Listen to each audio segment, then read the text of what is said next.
Pues esta charla que vamos a tener hoy aplica a situaciones muy variadas. De hecho, aplica, ya lo digo, a todas las situaciones. No solo niños, adultos también. Pero puede ser en casa los hermanos peleándose, como puede ser en el colegio, pequeños o más mayores teniendo peleas, ¿vale? O sea, todo esto aplica. Y me gustaría que nos preguntáramos, ¿para qué estamos aquí? ¿Para aprender a evitar conflictos o para solucionar conflictos? ¿Hay alguien que le gustaría compartir qué es lo que le parece más importante de estas dos cosas? Cuidado que yo hago preguntas trampa, ya avisan, para que no os decepcionéis. Solucionar. Bueno, pues va a haber uno más listo que yo, mucho más listo que yo, que tiene otra opinión. ¿Vale? No estamos aquí tanto para solucionar problemas, solucionar conflictos, que ya es tarde, porque ha habido un conflicto, sino para aprender cómo evitar los conflictos, con lo cual ya no tendremos que solucionarlos. La mayor parte de lo que digamos va a ser cómo evitarlos, con lo cual no necesitaremos solucionarlos, pero también vamos a hablar de cómo solucionarlos. ¿Vale? Pues, ¿cómo se generan los conflictos? La estructura de esta charla va a ir con lo que yo llamo el modelo cognitivo-conductual, que ni siquiera sé si existe lo que se llama modelo cognitivo-conductual, existe una terapia que es cognitivo-conductual, pero para mí está basado en un modelo y yo los voy a explicar en relación a ese modelo. Entonces, vamos a intentar comprender cómo funcionamos como personas, y los niños también funcionan así, pero con muchas menos ramitas que nosotros, que hemos ido incorporando muchas ramitas al proceso, y los niños no tienen tantas, con lo cual son mucho más, digamos, automáticos y mucho más emocionales. Pues bueno, primero, pues, para que haya habido un conflicto, tiene que haber un comportamiento de alguien que no ha gustado a otra persona, con lo cual ya entramos en una discrepancia de pareceres, o un comportamiento malo, ofensivo o dañino, con lo cual se genera lo que llamamos un conflicto. Antes del comportamiento de una persona, ha ocurrido un cambio emocional en la persona. Las emociones son energía. Una energía que tiene que ser utilizada. Y un comportamiento es una forma de utilizar esa energía. Cuando esa energía no la tenemos bajo control y nos provoca un comportamiento fuera de lo normal o que ofende a otros, aunque tú no quieras, que eso es lo que me pasaba a mí, que os he dicho que fue mi crisis, yo hacía cosas que decía, pero bueno, ¿por qué he dicho esto? Y era porque antes había ocurrido algo que me llevaba a una emoción que me hacía decir eso. Por lo tanto, bueno, no he hablado de los pensamientos, antes de esa emoción hay un filtrado, hay un procesamiento, una evaluación de lo que ha ocurrido, que yo le llamo estímulo, podría decir lo que ha ocurrido, que nos hace tener una respuesta emocional a ese estímulo. Entender esto es clave para entendernos y entender a otros. Así que sí, hacéis bien haciendo una foto porque es fundamental. Y ahora vamos a ver cada uno de estos pasitos, cosas que son interesantes saber. Si esto es un proceso que ocurre en las personas y ocurre, lo que pasa es que no siempre es tan clarito, no siempre es accesible conscientemente a nosotros, pero ocurre. Entonces, ser conscientes de ellos y empezar de esos pasos y verlos en nuestro día a día nos va a ayudar a tener la opción de cambiarlo. Si no tenemos claridad en cómo nos observamos o cómo observamos a otros, ¿cómo vamos a poder actuar para tener una gran probabilidad de ayudar a un cambio? Es mucho más difícil. Y ahora voy a utilizar un ejemplo, nunca lo he hecho, se me ha ocurrido por primera vez, para explicar cómo funciona esto en las personas. Con un globo, por eso. ¿Lo oís? Sí. Sí. Por eso está la foto del globo. Perdón, nervios.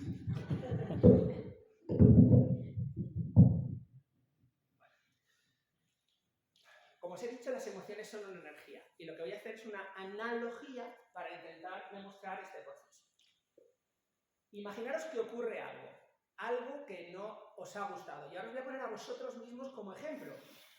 Podéis, en paralelo, mientras lo hacéis con vosotros mismos, pensar en vuestros hijos qué les está pasando cuando ocurre algo que no les gusta. También vale para lo que les gusta, pero aquí estamos hablando de conflictos, así que vamos a hablar de algo que no les gusta.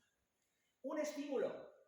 dependiendo de a quién, le puede producir un procesamiento interno de, bueno, lo veremos luego, un procesamiento interno de ese estímulo, ¿no? Y se le va a generar una emoción. La emoción es esto. Esto es energía. No hay más que soltarlo para ver que hay una energía acumulada que va a hacer un trabajo de mover al globo, ¿no? Pues, ¿qué pasa si hay un estímulo más fuerte? ¿Qué pasa si el estímulo no es más fuerte, pero son muchos estímulos pequeñitos acumulados? Aquí hay una gran energía.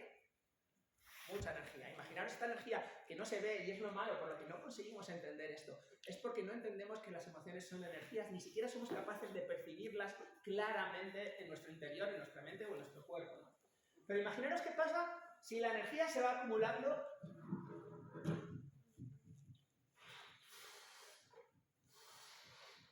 y no encontramos solución. Pues puede ocurrir esto, que es lo peor. Bueno, dependiendo, no sé si es lo peor, ahora entenderéis por qué yo es lo peor. Esto. ¿Y esto qué es? Una analogía de lo que explicaré luego que es un trauma. Es decir, hay una persona a la que se le estimuló de una manera y empezó a acumular energía negativa y no supo cómo gestionarla. Se fue acumulando, se fue acumulando, se fue acumulando y llegó un momento en que se rompe. Esto es una analogía de lo que puede ser un trauma. Pero no ocurre siempre así. Antes de que ocurra un trauma, si tenemos una situación que no nos gusta, pensar en casa, ¿que escuchas? Bueno, hoy me han sacado de quicio y me han metido todo este malestar interno que se ha puesto así. ¿Qué pasa algunas veces? Que hacemos esto. ¿Qué es? Tenemos una respuesta desagradable para gestionar la energía que se nos ha acumulado. Que puede ser una mala respuesta, por ejemplo. Aprovecho y os digo que yo esté aquí no quiere decir que yo sea perfecto. Yo cometo muchísimos errores en la educación de mis hijos y en mi relación con las personas. Sigo cometiéndolos. La única diferencia es que quizás la probabilidad cada vez es menor. Y eso es probabilidad de éxito cada vez mayor, que es lo que tenemos que intentar. Poco a poco ir teniendo más éxitos en todas las interacciones que tenemos. Pues entonces ya lo resuelvo así y llega un momento en que, bueno, desaparece mi malestar, pero lo he liberado de una forma no muy buena. Otra forma mejor que explotar por dentro, tener un trauma, es que también tampoco suena bien. No es agradable, no es bueno, pero no es tan desagradable como la otra manera. Es decir, he encontrado una forma de gestionar mis emociones y liberarlas no tan mala, pero hay otras formas de gestionarlas que pueden ser mejores. Por ejemplo, sería esto. Bueno, ha sonado mal. Imaginaros que soy capaz de hacer que se salga el aire sin que suene mal. Bueno, me he liberado de mi energía. ¿Eso qué sería? Ir al gimnasio. Ir al gimnasio, me machaco, hago mucho deporte, o salgo a correr o lo que sea, y he sido capaz de esa emoción, esa energía que tenía acumulada, liberarla, con lo cual ya me siento bien de nuevo. ¿He arreglado el problema? No. Cuando vuelva a ocurrir el estímulo, volverá a acumularse la energía. Entonces, ¿cuál es el objetivo final de todo esto? Saber que va a haber estímulos que no les gusten. Saber que vuestros hijos van a tener estímulos que no les gusten. Pero tienen que ser capaces de hacer esto. Vale, ya está. No es fácil, es fácil de poner como analogía, no es fácil de hacer. Y si encima son capaces de estar por encima de la situación, y ya os adelanto una cosa, saber que va a ocurrir evita la acumulación de energía grandemente. Entonces, ¿le dolerán las cosas que le digan? ¿Os dolerán las cosas que le digan? Sí, os van a doler, pero no os van a crear la emoción tan intensa como podía serlo si no estuvierais preparados o no estuvieras un poco por encima de esas cosas, ¿vale? Luego, estar por encima, que los sabios lo pueden llamar de otras maneras, es bueno para no acumular esa energía. Si se ha acumulado, también es bueno ser sabio para encontrar formas de gestionar esa energía sin hacer daño. Sin acumular para hacerse daño a uno mismo, ¿no? ¿Se me sigue oyendo bien? Porque prefiero evitar el vale.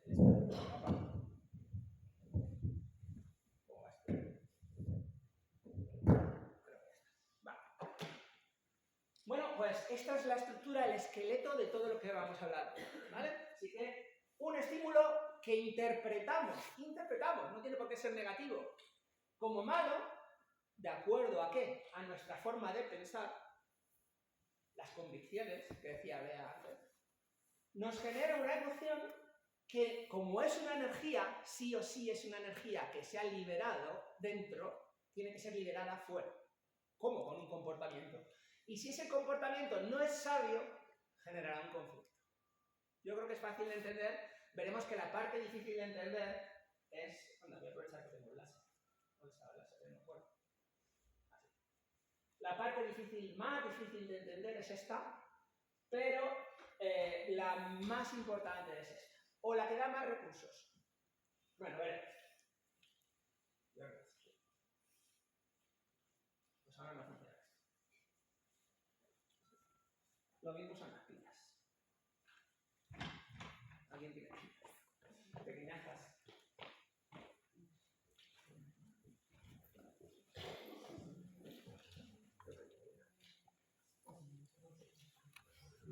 Eso es un error.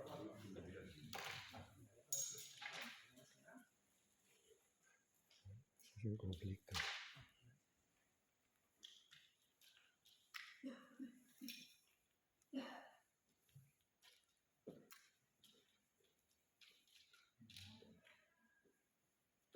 Pues vaya fastidio. Bueno, vale, gracias. Pues pasa.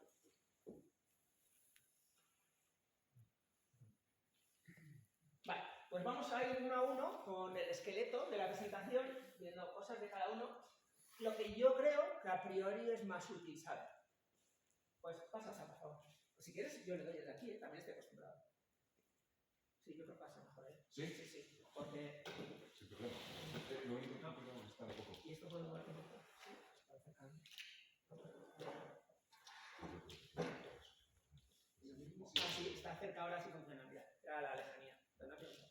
Bueno, pues vamos a hablar de lo que yo considero el eje central de todo esto, la emoción. Porque como la emoción es la energía que nos da el comportamiento, si gestionamos la emoción, gestionamos el comportamiento.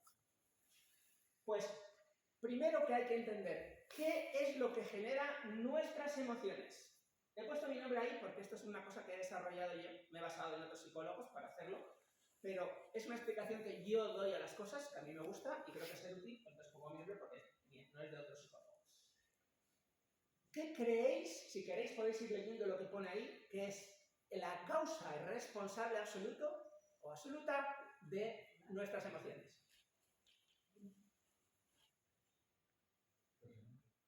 ¿Pensamiento? Sí, pero antes del pensamiento se puede deducir de lo que está ahí, ¿qué es? El deseo. El deseo es una palabra clave. El deseo genera las emociones. Sin deseo no hay emociones. ¿Vale? Y aquí se puede entrar en un mundo tremendamente amplio de espiritualidad y cuál es el objetivo de nuestra vida y tal, y bueno, hay que no tener deseo, pero no, este curso, o esta charla no es eso. Como si han acostumbrado al curso a utilizar la palabra curso, perdón. Entonces, fijaros, con este pequeño modelito podemos explicar todas las emociones básicas, que en mi opinión son 8, en opinión de otras personas son diferentes. Bueno, pues solo hay que responderse a 4 preguntas, y si la respuesta es sí o no, os nos dará en la emoción. ¿Creéis que podéis averiguar cuáles son las 2 emociones que vienen de responder sí o no a la primera pregunta? Con respecto a mi deseo, ¿he conseguido o estoy donde deseaba estar? ¡Ánimo! Porque solo pensando en ello es como se consigue recordar. ¿Cuáles son las 2 emociones que salen de responder sí o no a he conseguido lo que deseaba? Muy bien. Satisfacción es cuando la respuesta es sí. ¿Y la que no? Frustración. Frustración. Bueno, parecido. Rechazo, que algunos psicólogos le llaman asco. A mí no me gusta llamarle asco. Prefiero decir rechazo, que se entiende muy bien. Vale, entonces, fijaros. Cuando yo tengo un deseo, aunque sea inconsciente, y no lo he conseguido, siento rechazo. Por ejemplo, si estoy en un sitio donde no quiero estar, que me impide estar donde quiero estar, tengo unas ganas tremendas de irme. Hay una emoción que me hace querer irme, qué aburrimiento, por favor, vamos a hacer algo, lo que sea. Se ha generado una emoción que me hace querer irme. Eso se llama rechazo. Sin embargo, si estoy donde quiero estar, estoy a gusto. Esa sensación, o emoción se llama satisfacción. Muy bien. Vamos a la siguiente. Esta es más fácil de acertar. ¿Cuál es la emoción que surge de sentir que me acerco a lo que deseo o que me alejan de lo que deseo?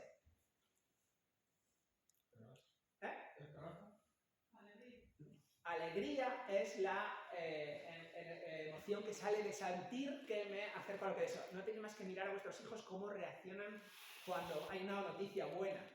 Eso es la alegría. ¿Y cuál sería la contraria? Esta es fácil, la tristeza, ¿no? Cuando tienen una mala noticia, no vamos a poder ir al parque hoy porque está lloviendo. ¿Vale? La siguiente, ya es más sofisticado. ¿Cuáles son las emociones cuando vemos que hay un riesgo? La palabra riesgo no es fácil de entender a veces. Cuando sentimos que hay un riesgo de que algo se vaya a interponer en el futuro a lo que deseamos. Frustración. Miedo. Preocupación es la que más se acerca, yo creo, que es alerta. Alerta le llamo yo, pero le podéis llamar preocupaciones, no son más que mis nombres, cada psicólogo le llama de una manera, de hecho no hay acuerdo en lo que son las emociones básicas. Pero bueno, preocupación, alerta es una, y ahora solo tenéis que pensar en vosotros mismos, en vuestras preocupaciones, cuáles pueden ser las razones, y explorar qué es el deseo en el que se está interponiendo eso que algo que os hace sentir preocupación. Y la otra, fácil de deducir. Si no estás preocupado, estás tranquilo, relajado. ¿Vale? Pues cuando hay un riesgo, no algo que ha ocurrido. Esto es importante. Preveo que haya un riesgo. Pues estoy alerta o estoy relajado. Y finalmente, si no es un riesgo, ya ha ocurrido algo que está en medio de mi camino hacia lo que deseo, surgen otras dos muy famosas. ¿Cuáles son? Bueno, depende de si me siento superior, o inferior a lo que se ha puesto en mi camino. Venga, también es fácil. Si se pone un tiranosaurio que si pone en riesgo mi vida ya está delante mío, ¿soy yo más fuerte que el tiranosaurio? No. Entonces voy a sentir miedo. Y si se pone una hormiga en mi camino a alcanzar lo que deseo, ¿qué voy a sentir? O un perrito pequeñito y me intenta morder. Superioridad. ¿Qué voy a sentir? Valentía. Superioridad. Me voy a enfadar, pero si después de la tercera vez que intenta morderme, me voy a enfadar, pero el perro me da una patada. Lo siento si tenéis perros pequeños. ¿No os gusta esto? Yo lo tengo. Entonces, ira y miedo. ¿Vale? Ira, enfado, lo que sea. Bueno, pues es un modelo de emociones básicas. La combinación de todas estas da el resto de emociones complejas o opuestas y es muy fácil de recordar. Y podéis empezar ahora a observar esto en el día a día y entender a vuestros hijos mejor por qué reaccionan como reaccionan, porque sienten lo que sienten con respecto a lo que desean. Con lo cual es una pista para entender lo que desean. Muchas cosas son muy fáciles. Ir al parque es una cosa que desean, pero los deseos se van a ir haciendo más sofisticados poco a poco. ¿Y qué genera nuestros deseos? Bueno, pues muchas cosas, ¿no? Pero vamos a ir más profundo en lo que es el ser humano. El deseo se genera porque hay una necesidad. Si no, no habría deseo. Luego necesitamos algo. Pero esa necesidad es porque algo nos falta. Pero no necesariamente que algo nos falte genera una necesidad. Porque aquí hay muchas cosas que no tenemos, pero que no necesitamos. ¿Vale? O sea que no hay una relación directa entre que algo nos falte y que haya una necesidad. Pero si algo nos falta y sentimos que lo necesitamos, se nos genera un deseo. Bueno, ¿y qué cosas nos hacen falta a los seres humanos? Hay muchas teorías de motivación, yo me lo he explicado a mi manera, que son con lo que se llaman las metas universales. Y aquí tenéis un listado que también os recomiendo que hagáis una foto, porque no es tan habitual encontrar esta descripción, de las metas universales del ser humano. Lo que en general todas las personas buscan. Pero además están ordenadas de una manera que se asemeja mucho al modelo de motivación de Maslow, por ejemplo, que siempre se suele representar con una pirámide. Y esto es clave para que entendáis a vuestros hijos. Si tienen un comportamiento determinado, es porque tienen una emoción determinada. Y si tienen una emoción determinada, es porque tienen un deseo que les lleva a comportarse de esa manera cuando algo pasa. Aquí podéis ver lo que les falta. Puede ser una guía muy buena para entender lo que les falta.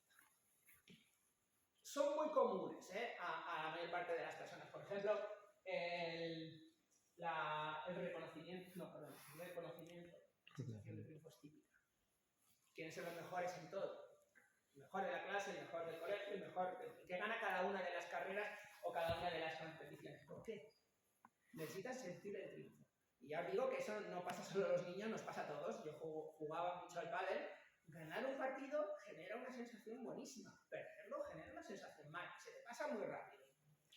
Pero es verdad que reaccionamos automáticamente al ganar o al perder. Pero es muy humano y hay que tenerlo en cuenta. Pero hay más cosas sofisticadas o más difíciles de interpretar aquí que podéis intentar ir explorando. Por ejemplo, de mis dos hijos, uno de ellos sí que busca el reconocimiento, siempre busca fuera de sí mismo el reconocimiento por parte de los demás, y mi hija, nada, mi hija es de referencia interna, es decir, si ella piensa que está bien, no necesita que los demás le digan nada, ¿vale? No es absoluto, también depende de qué cosas, pero es una tendencia así, cada uno de los niños es diferente. Ya hemos explicado qué genera las emociones. Ahora viene la segunda parte. ¿Qué genera la intensidad de las emociones? ¿Qué creéis que es? Esto sí que es una cosa que no estamos muy habituados a oír, si es que alguien lo ha oído. Yo no lo había oído cuando me di cuenta. ¿Qué puede ser lo que genera que una emoción sea más intensa que otra? Bueno, es normal que no sepáis ni por dónde van los tiros porque no os explica. La sorpresa. Es decir, lo poco que esperabas que algo ocurriera generará mayor intensidad de la emoción que sientas. Y esto también abre un mundo de cómo gestionar lo que sabemos, lo que no sabemos, lo que decimos a nuestros hijos, lo que no decimos. Queremos generarle una alegría grande, sorpresa. Pero y ahora viene lo importante en relación a los conflictos que os voy a decir, y que puede ser duro, así que perdón si os parece duro lo que voy a decir, porque nos puede pasar a todos, a nuestros hijos. Yo os recomiendo, puedo estar equivocado, que poco a poco vayáis introduciendo a vuestros hijos las razones por las que pueden tener conflictos. Por ejemplo, porque eres torpe. Por ejemplo, porque eres gordo. Porque eres un tiburón porque llevas el aparato en los dientes. Porque eres una gafotas. Porque... Aquí ahora me toca hablar de mi mujer, que era alta, rubia, bueno, es alta, rubia, y de pequeñita en el colegio la llamaban jirafa. Y dices, joder, es una chica alta, rubia, delgada, no se meten con ella, ¿no? Pues sí, se metían con ella. Jirafa, yeti, la llamaban. Entonces, por cualquier razón alguien se puede meter contigo. ¿Y con quién se meten normalmente? Con el que es diferente a la media.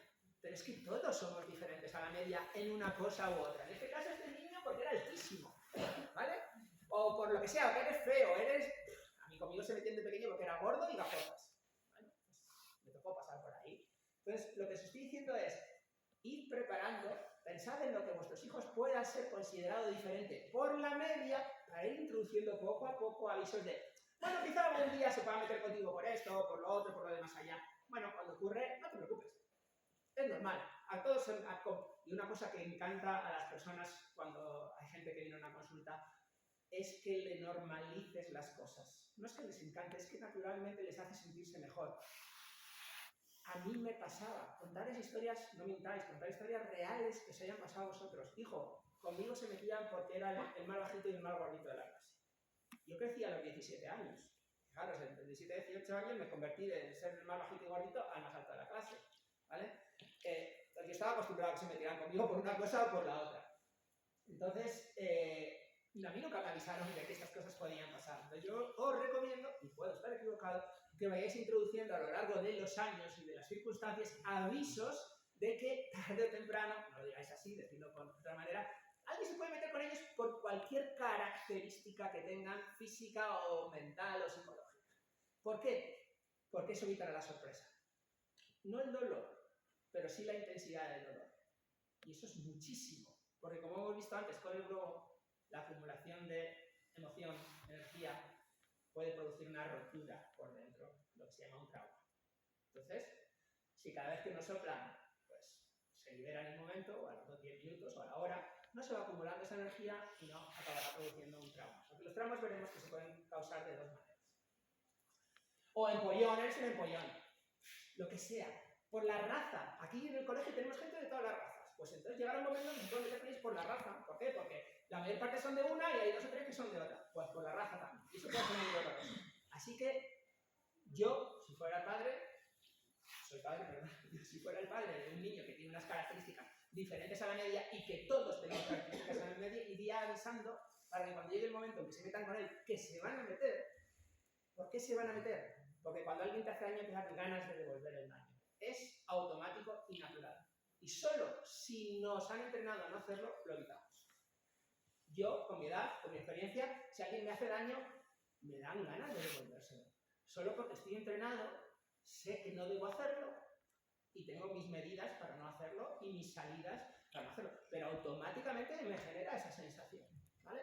Entonces, por defecto, alguien se va a meter con vuestros hijos tarde o temprano. Tendedlos avisados para que no les sorprenda y luego veremos la otra parte de lo que se puede hacer, que también es fabuloso.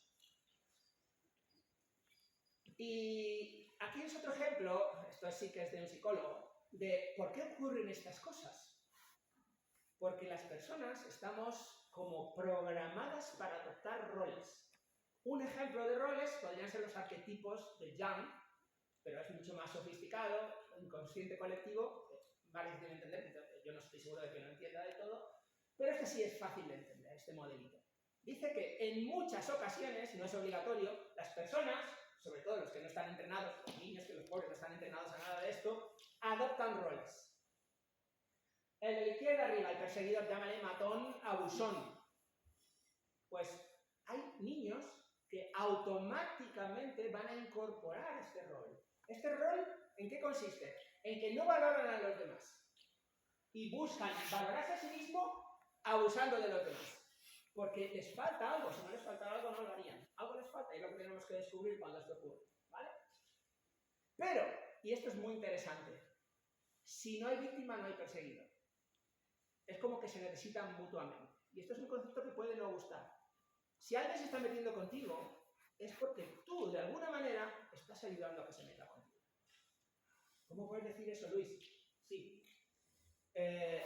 Si tú consigues salir del rol de víctima, la otra persona no va a saber qué hacer, porque se necesitan mutuamente. Es posible que se vaya a buscar a otro con quien meterse. Sí, muy bien, pero ya no es tu problema. Tú has solucionado tu problema. Y a lo mejor tu ejemplo puede hacer que otros te imiten y no pasen por el mismo problema. ¿Vale? Entonces, mirad qué cosas les pasan a las víctimas que hacen que tengan esa tendencia. Yo he sido víctima y he sido perseguidor.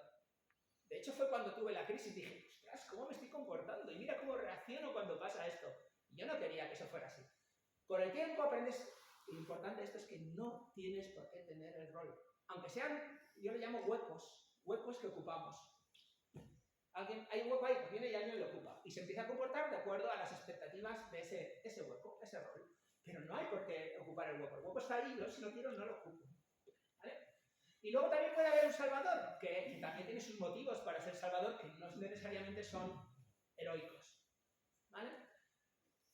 Entonces, pensando esto de que si hay un matón es porque alguien que se deja matar y que esos roles no tienen por qué ser ocupados, se pueden salir de ahí. Por ejemplo, entendiendo. Bueno, esto ha sido en relación a la emoción, que es el punto central. Vamos a hablar ahora del estímulo. ¿Qué pasa con los estímulos en las situaciones conflictivas? Bueno, pues que lo que hacemos normalmente es evitarlos. Si tienes un problema en esa situación, no vayas a esa situación. ¿Problema solucionado? ¿No? Sí, a corto plazo sí.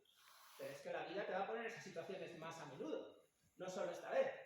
Con lo cual más vale ser más poderoso que la situación. No necesariamente hoy.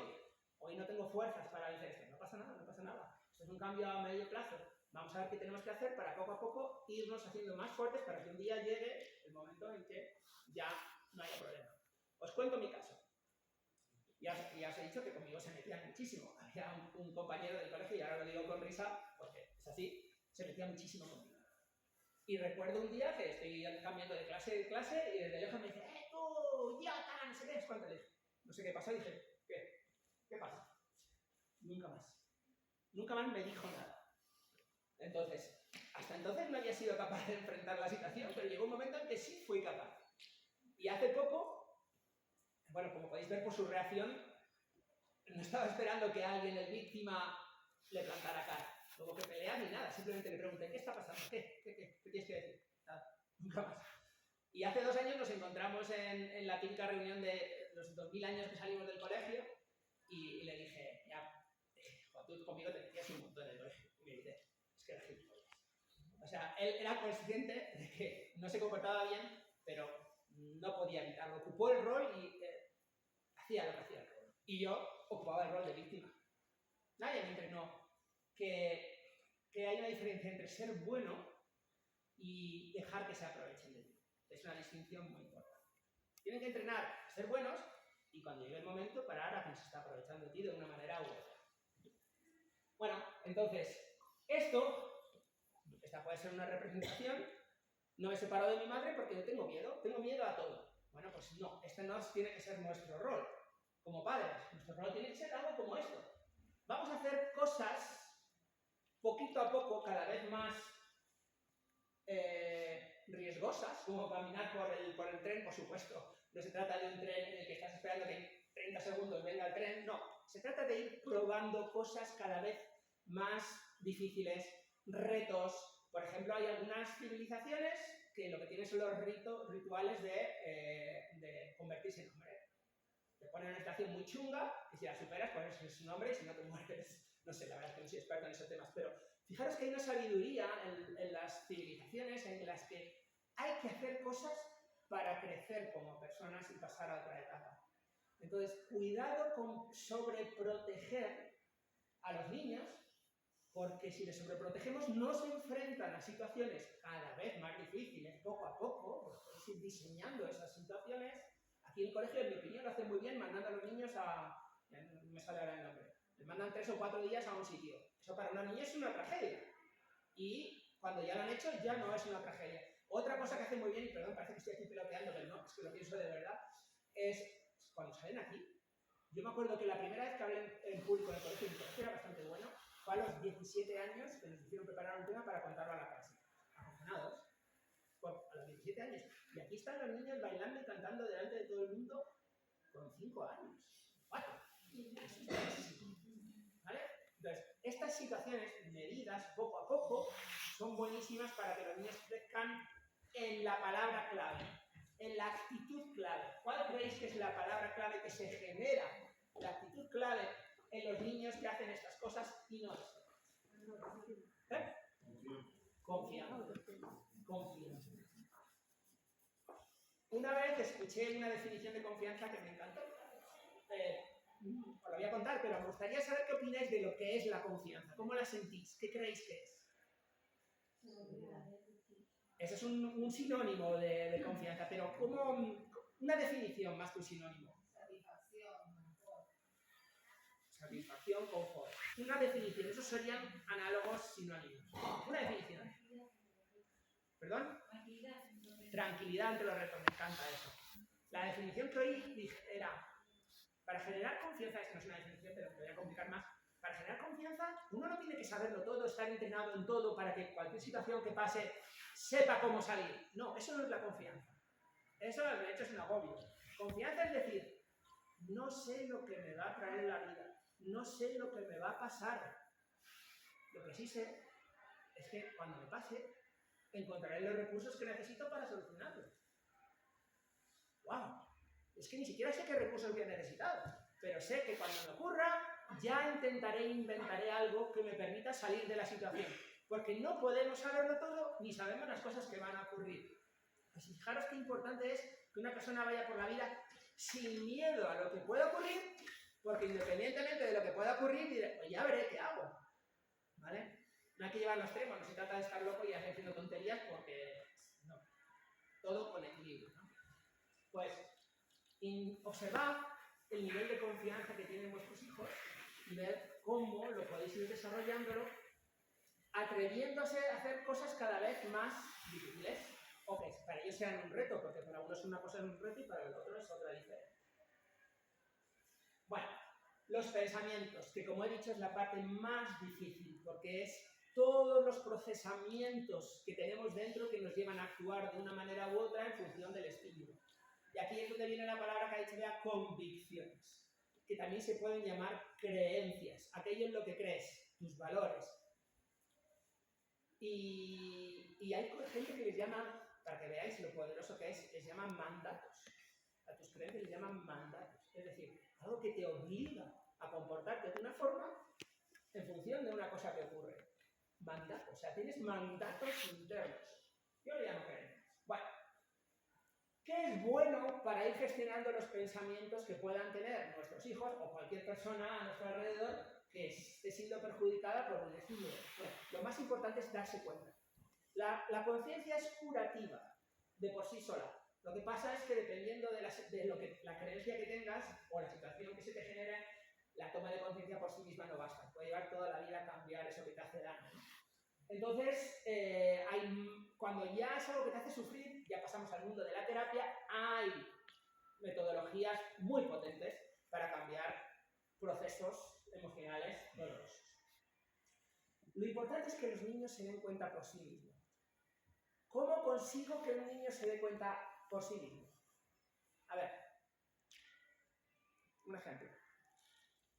¿Cómo podemos conseguir esto? Bueno, empatía. ¿Y qué vas a hacer con la empatía? Ponerse en el lugar del otro. ¿Y cómo el otro lo va a saber? Con el ejemplo. Ahora vamos a hablar del ejemplo. No iba por ahí, pero es correcto, es cierto. Hay que tener empatía. Iba por el poder de las preguntas. Coaching puro. ¿Vale? Preguntas no directivas, es decir, aquellas en las que es una pregunta honesta, abierta, en la que solo estás intentando que la persona exprese lo que tiene dentro, no es si estás intentando dirigirlo a un sitio. Por ejemplo, una pregunta que no es honesta es ¿qué prefieres, un helado de limón o de fresa? No, estás diciéndole todo es de limón o de fresa. No estás haciendo que la persona decida por sí misma esto. La pregunta más honesta sería ¿qué helado prefieres? Y que piense, medite y decida. ¿Vale? Bueno, pues las preguntas, cuando son honestas, en el tono adecuado de voz, tienen un poder tremendo. Os voy a poner un ejemplo real, que a mí mismo me sorprendió. Cuando estudié coaching, bueno, pues estaba intentando asimilar todo lo que aprendía, y en una situación en casa de mis padres, estábamos mi padre, mi madre y yo, y salió la típica discusión entre padres e hijos, donde mi madre empezaba a decir una cosa que había dicho toda la vida, pero no justificaba, ¿no? Y a mí eso me fastidiaba mucho, claro, se dijo 45 años en ese momento de repetir lo mismo, pues dolía. Y empecé a acosar a mi madre con preguntas nada honestas, bueno, honestas sí, pero no con buen tono y para conseguir lo que yo quería que respondiera. Mi madre, que no es tonta, me dijo, pero tú no estás estudiando coaching, pues esto no me parece que tenga nada que ver con el coaching. Y entonces, en esa situación, me llegó y le dije, perdona mamá, tienes razón, esto no se pregunta así en coaching. Y le dije, en coaching se preguntaría así. Y se lo pregunté. Y para sorpresa, respondió algo que no había respondido en 40 años. Entonces, ver el poder de una pregunta honesta, con buen tono. Ella sabía que le estaba preguntando lo mismo que antes y que había ocultado durante 40 años, pero cuando se lo pregunté, sin querer averiguar la respuesta, solo como ejemplo de cómo se pregunta en coaching, vale, responde. ¡Wow! Entonces, observar el tremendo poder de una pregunta adecuada que no intenta herir ni sacar nada de la otra persona, sino simplemente ayudar a explorar algo que la otra persona tiene dentro, es tremendo. Y además no estáis metiendo nada vuestro, está saliendo lo que de verdad tiene la otra persona. Esto es normal en coaching, ¿vale? Pero es que el coaching no todo el mundo ha accedido, lo conoce, no está familiarizado. Entonces, os transmito de lo mejor que he aprendido del coaching es el poder de las preguntas honestas. Observad a partir de ahora si vuestras preguntas son realmente honestas. Honestas en el sentido de que no se nota a dónde queréis llegar. Queréis llevar a la persona a un sitio que vosotros queréis. No, es vamos a averiguar juntos. Tú con lo que me cuentes y yo con mis preguntas, algo interesante que nos pueda ayudar. ¿Vale? Recordar el poder de las preguntas.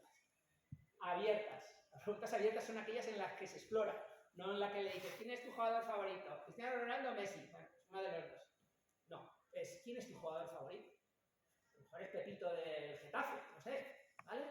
Pues abiertas son aquellas en las que no hay una respuesta que sea sí o no 5-25. Es una pregunta en la que la persona va a exponer lo que tiene dentro. ¿Cuál es la razón por la que te gusta Pepito? Pues porque el otro día hizo esto, hizo lo otro, y a mí me pareció que está sacando lo que tiene dentro y eso es información valiosísima. Entonces, bueno, aquí tenéis ejemplos que hay infinitas preguntas. Infinitas. ¿Por qué? Porque depende del niño, de la situación, de lo que haya respondido antes. Luego las preguntas son infinitas. Luego ser coach no es fácil porque tienes que tener un tipo de conexión con la persona que te saque la pregunta adecuada. Y eso hay que entrenar. Y esto, si tenéis que acordaros de una cosa de esta charla, solo acordaros de esto. Porque esta es la solución futura a los conflictos. ¿Qué opciones tienes?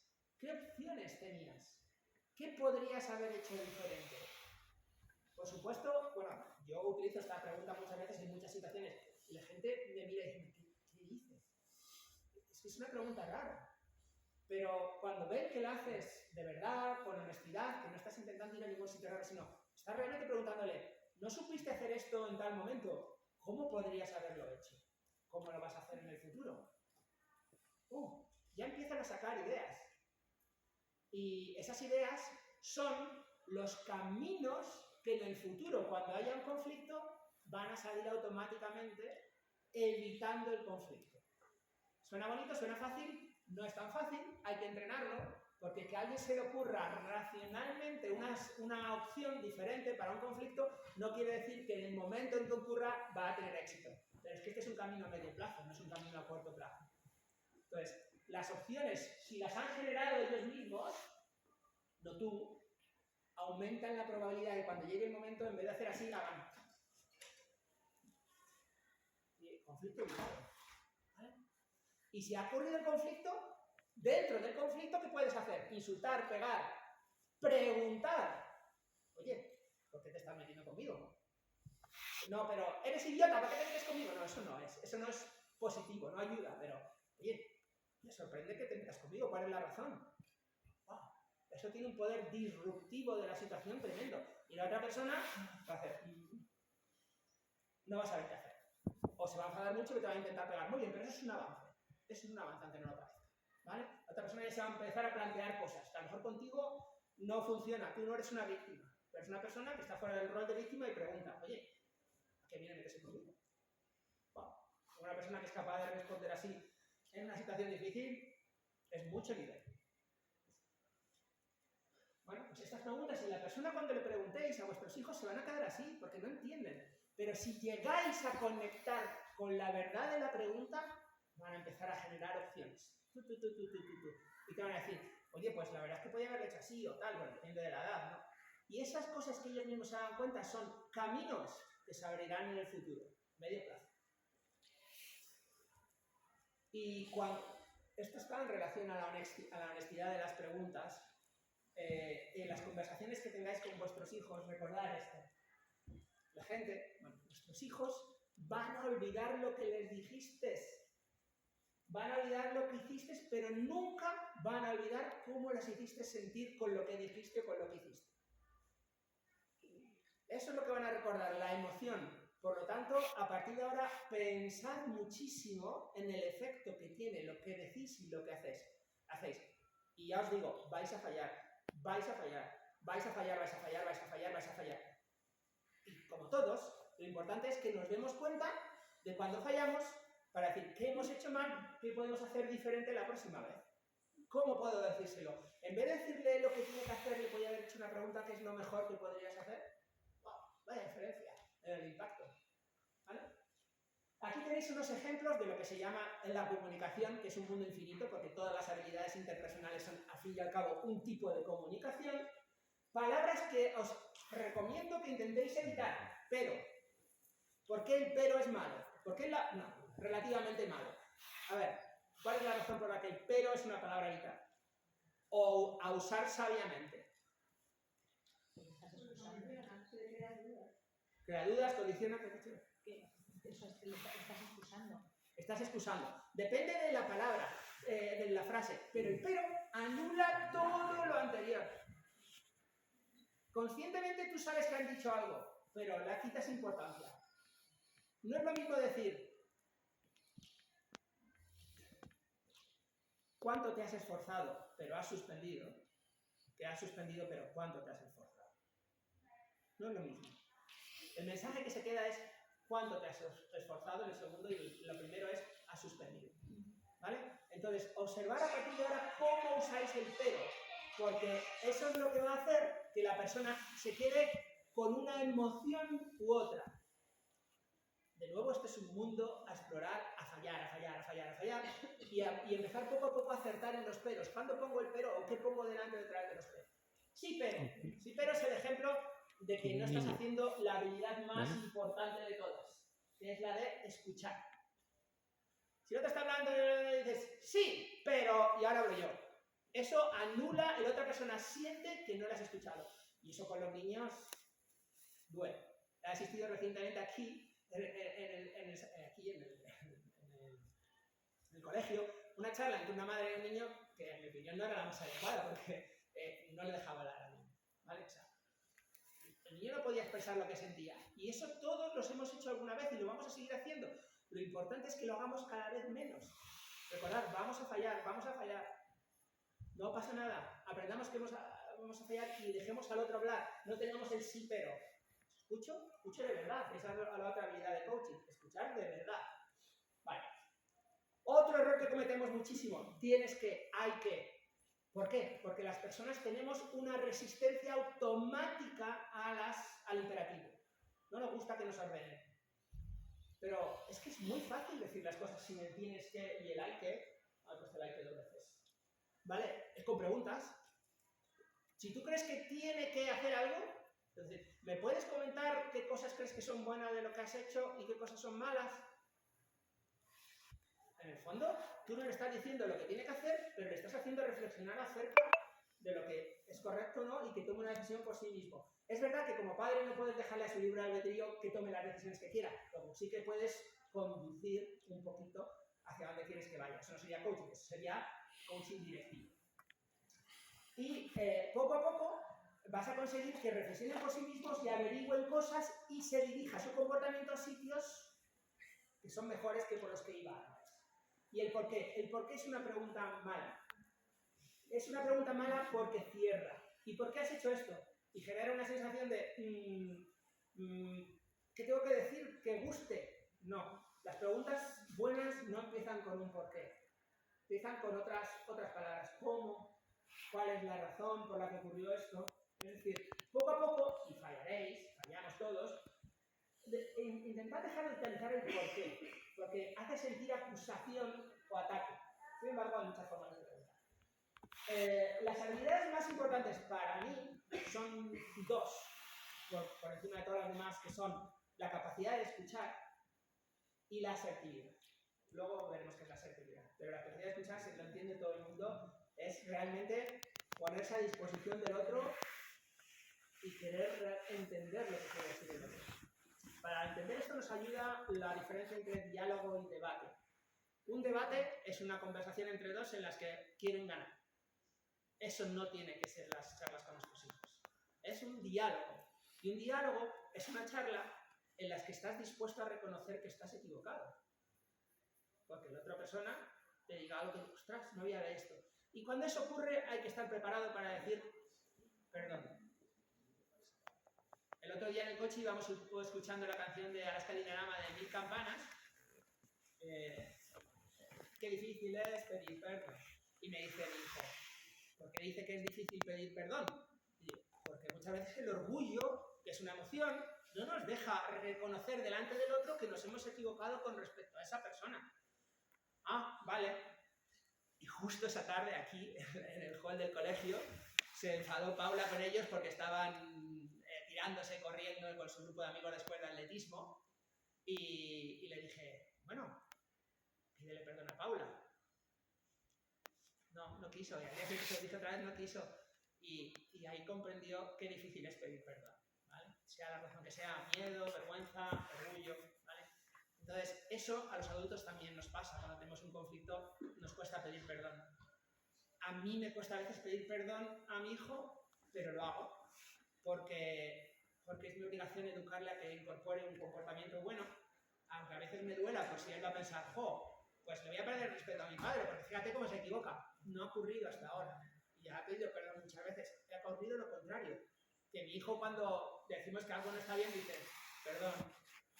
Maravilloso. Además lo dice sinceramente. Eso es buenísimo. Que se dé cuenta que existe la capacidad de equivocarse y lo que tiene que hacer. ¿Vale? ¿Qué tono debemos de usar? Da igual que digas una cosa bonita si lo dices con un mal tono. No vale. Por lo tanto, no son solo las palabras que usamos, sino el tono que usamos cuando las usamos. Y todo esto está englobado en cuál es el rol que queremos tener en cada momento con nuestros hijos. Que hay muchos. Tenemos que tener muchos. Algunas veces tenemos que ser profesores, otras entrenadores, otras coaches con las preguntas, otras terapeutas, por ejemplo, del cura sana, culito de rana, si no se cura hoy, se cura mañana, ¿eso qué es? No tiene sentido, pero tiene un efecto tremendo, ¿vale? Eso es ser terapeuta, es decir, no te preocupes, aquí estoy yo y estoy contigo y el dolor se va a pasar. ¿Y qué pasa? Que con la repetición a lo largo de los años, esa simple frase te hace recordar una emoción buena y tiene un efecto poderoso por sí sola. Porque se ha hecho una asociación entre esa frase y un estado anterior. Vale. Y luego, con el ejemplo, alguien ha mencionado antes el ejemplo, ¿no? Pues aquí hay otro también que es el mismo más listo que yo, que dice, no, es que dar ejemplo no es una forma de enseñar, no, es la única forma de enseñar. Luego, nosotros tenemos que ser el ejemplo del comportamiento que queremos ver en nuestros hijos. Así que si nos enfadamos, pedimos perdón por habernos enfadado, porque no pasa nada si fallamos, también tenemos derecho a fallar, pero tenemos que aprender a pedir. Y cualquier cosa que veamos que podemos ser mejores, tenemos que intentarlo, porque nuestros hijos copian lo que hacemos, lo absorben. Y si no predicamos con el ejemplo, nos lo van a recordar cuando llegue el momento. Sí, tú me dijiste esto, pero no lo haces. Bueno, hay que estar preparado para eso. El comportamiento. Todos, ya lo he repetido varias veces y me gustaría que se quedara este mensaje, todos vamos a fallar y estamos fallando muchas veces. Por favor, no os quedéis con un sentimiento de culpa por fallar. Y ahora voy a decir una cosa que a lo mejor nos gusta, pero creo que es verdad. Estamos en una sociedad que ha sido educada en los valores cristiano-católicos. Y en los valores cristiano-católicos la culpa tiene un poder muy grande, que nos ha limitado de una manera u otra. Pues está muy bien, a veces está bien sentir culpa para cambiar algo que has hecho que no estaba bien. Pero no os quedéis con una sensación de culpa por fallar, por favor, que todos fallamos todo el rato. Se trata de fallar menos.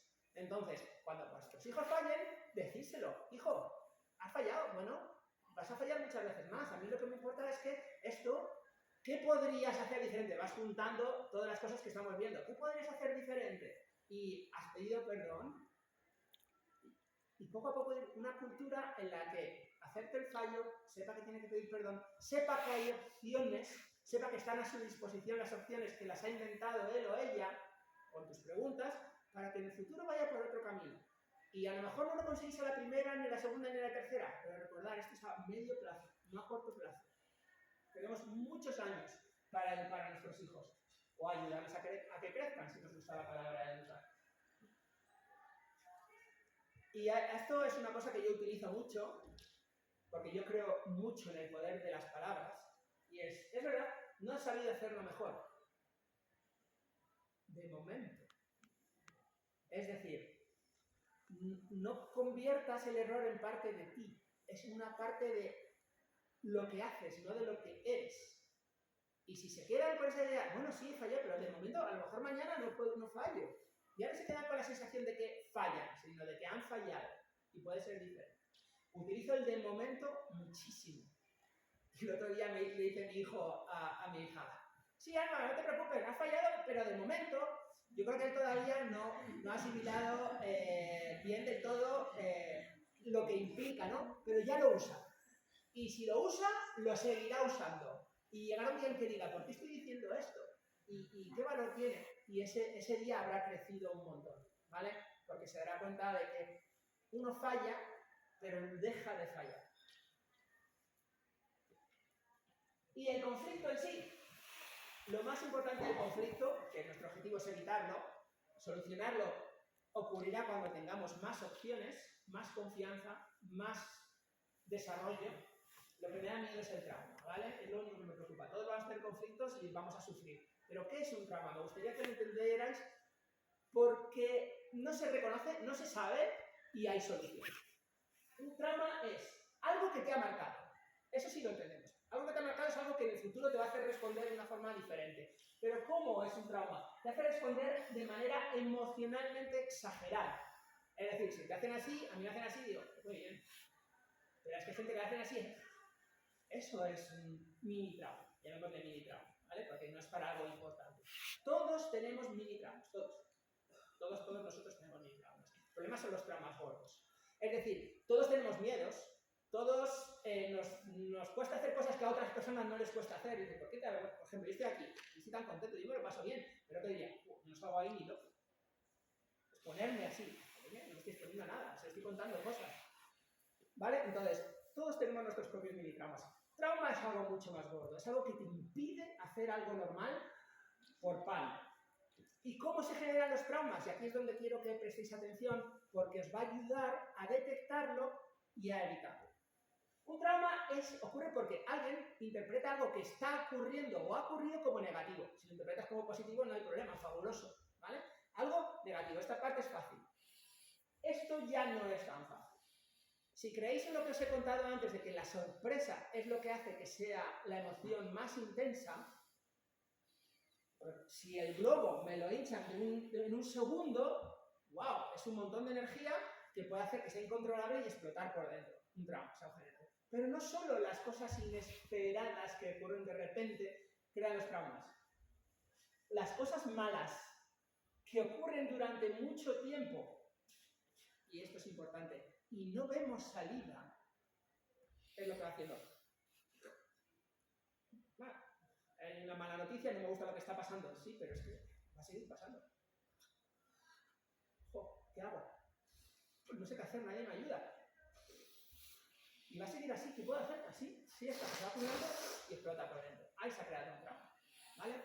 Entonces, esto lo podemos observar en nuestros hijos si están acurrucados, tristes, durante un largo periodo de tiempo. Pero si hemos incorporado las habilidades de coaching, como preguntar, hijo, ¿me podrías contar un poco qué es lo que te está pasando? No, dice, ¿te sientes bien? La respuesta es sí o no. No, eso no ayuda. Hay que hacer preguntas abiertas, con buen tono. Hijo, primero empatía, como habéis dicho. Hijo, me duele ver que estás sufriendo. Creo que estás sufriendo. Ahora viene la normalización. Esto lo que haría un terapeuta. Lo segundo sería la normalización. ¿Sabes que yo cuando iba al colegio también pasé una mala época? Mi padre le ha pasado, ya no es tan raro, no me siento tan mal y mira a mi padre cómo está de bien, así que yo también puedo salir. ¿Me podrías contar un poco qué es lo que te está pasando? A lo mejor no responde, pero al día siguiente lo vuelves a intentar. Y así hasta que un día se suelta, y cuando se suelta, se soltó. ¿Vale? Se soltó la presión. Con lo cual la probabilidad de que haya un trauma es mucho menor. Vas a observar esas cosas, sobre todo la sensación de no hay escapatoria, acumulada durante meses. Eso traumatiza. Y mucho más, o sobre todo, siempre cae en la situación de debilidad. ¿Vale? Si eres un tío fuerte, una chica fuerte, y viene una situación dura, pues te dan un golpe. Sí, me ha dolido. Bueno, vas a seguir, ¿vale? Esa persona no va a tener un trauma. Le da a doler. Va a salir con una cicatriz, pero no le va a causar un trauma, ¿vale? Solo cuando estás débil es cuando no puedes con las circunstancias. Entonces, recordar estas tres cosas, más que nada, estas tres cosas y esto. ¿Cómo identificar un trauma? Es una respuesta exagerada a algo que a otras personas, pues tan panchas, no me gusta, pero oye, tampoco pasa nada. ¿Vale? Eso sí se identifican los traumas. Diferenciar de los mini traumas, que es lo que todos tenemos para ciertas cosas, y luego observar qué cosas tienden a crear traumas, porque podréis prevenirlos ayudando a liberar la energía del globo. Y antes he comentado que la asertividad es la segunda, para mí, más importante habilidad interpersonal. Pero ¿qué es la asertividad que no se conoce? Me entró la sonrisa porque cuando empecé en este mundo de las habilidades interpersonales hice un curso de protocolo porque no sabía lo que era la asertividad. Yo creía que tenía algo que ver el protocolo porque la gente sabe cómo comportarse y tal, los diplomáticos, tal. No, y en ese curso aprendí que hay que tener un fondo de armario, dónde se pone el cuchillo, dónde el tenedor y quién es el que dice cuándo se empieza el primer plato y cuándo es el segundo plato. Cosas que no me han servido absolutamente para nada en mi vida. Pero bueno, ahí dije, ostras, es importante seleccionar en los cursos y desde entonces seleccioné muy bien. La asertividad es lo que te va a permitir escapar del conflicto cuando ya está ocurriendo, ¿vale? O sea, solucionar el conflicto. ¿Alguien me puede explicar qué es la asertividad? Que he descubierto que no solo yo, sino que en general no se sabe lo que es. ¿Qué creéis que es? Defender tu posición. ¿Punto? Con educación, con tranquilidad, con argumentos. ¿Por? Porque tienes razón. Porque tienes razón. Bueno, la segunda parte cojea un poco. Veremos que lo difícil de la asertividad y por lo que no se sabe es porque son dos componentes. Para aquella gente tiene que haber dos componentes. Uno que ha dicho está muy claro. Por ejemplo, viví un curso en Polonia, tuve la suerte de dar cursos en muchos países con mi empresa y recuerdo cuando pregunté esto en Polonia dijeron, decir no. No. Eso es ser maleducado, no ser asertivo, ¿vale? Entonces ahí se quedaron con una parte de la explicación. No, la asertividad tiene dos partes. Y si falla una, no es asertividad. Uno, defender tu posición. Expresar lo que tú piensas, necesitas y quieres. En cualquier situación.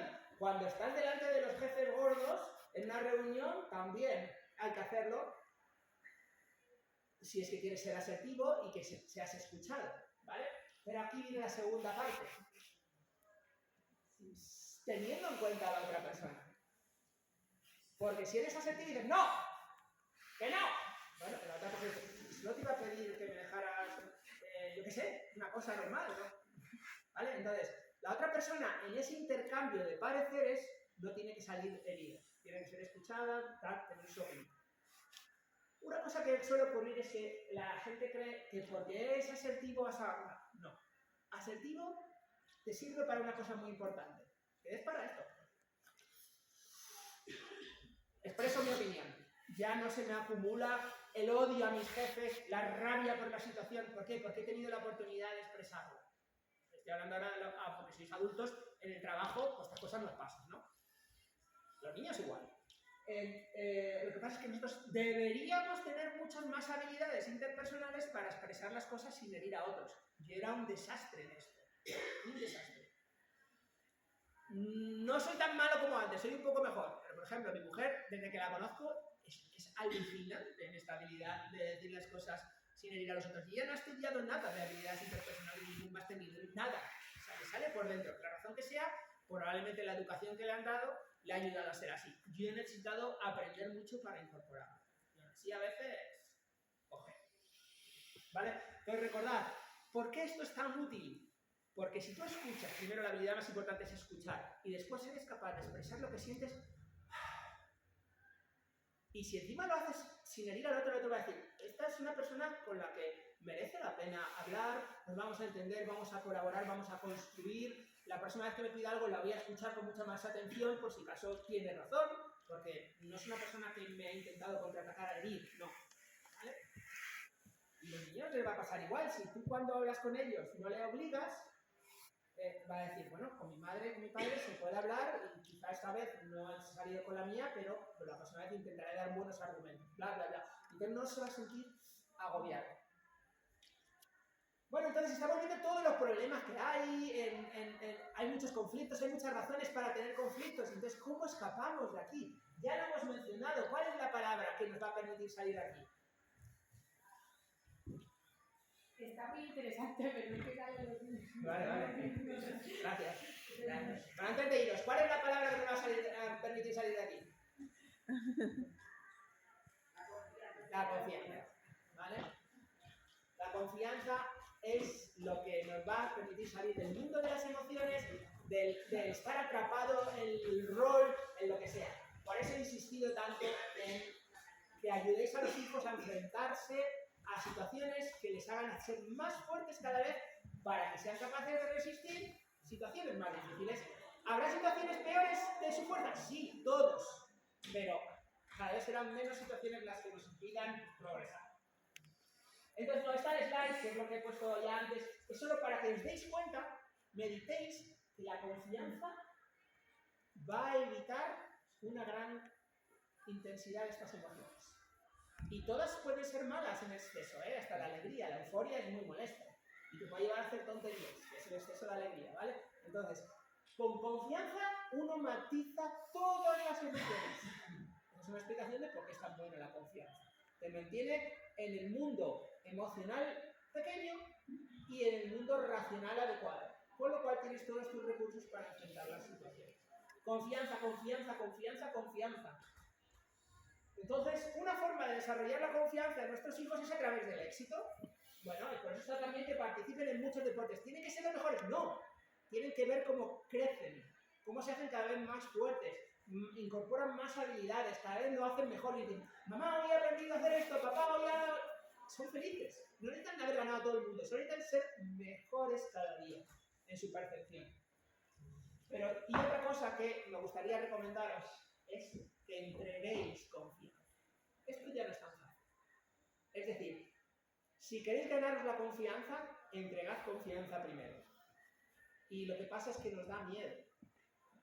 Hijo, lleva tú la basura hoy al otro lado. Hay una calle.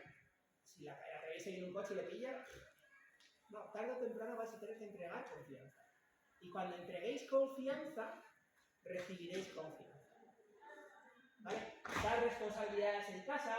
Los padres sabemos lo de enseñar la bicicleta, que tarde o temprano significa te suelto y dices, sí, estoy detrás tuyo, y está ahí a 10 metros. Eso es entregar confianza. ¿Se puede caer? ¿Se va a hacer daño? Sí. Pero tienes que aceptarlo.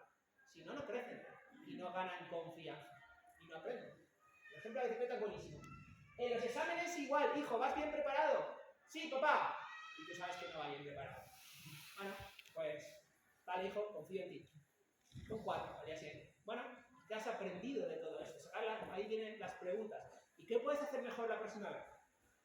Y así, recordad, el éxito a corto plazo no tiene garantía de permanencia. El éxito a medio plazo, por supuesto a largo plazo sí. Así que es invertir en confianza. Y eso ya está, ya hemos terminado. Me encanta esta frase. No somos lo que somos, sino somos lo que hacemos para cambiar lo que somos. Es decir, cada esfuerzo que estemos intentando en ayudar a nuestros hijos a generar confianza, a crecer, aunque fallemos, eso es lo que somos. Esa es la intención y lo que cuenta, digamos. ¿Alguna pregunta?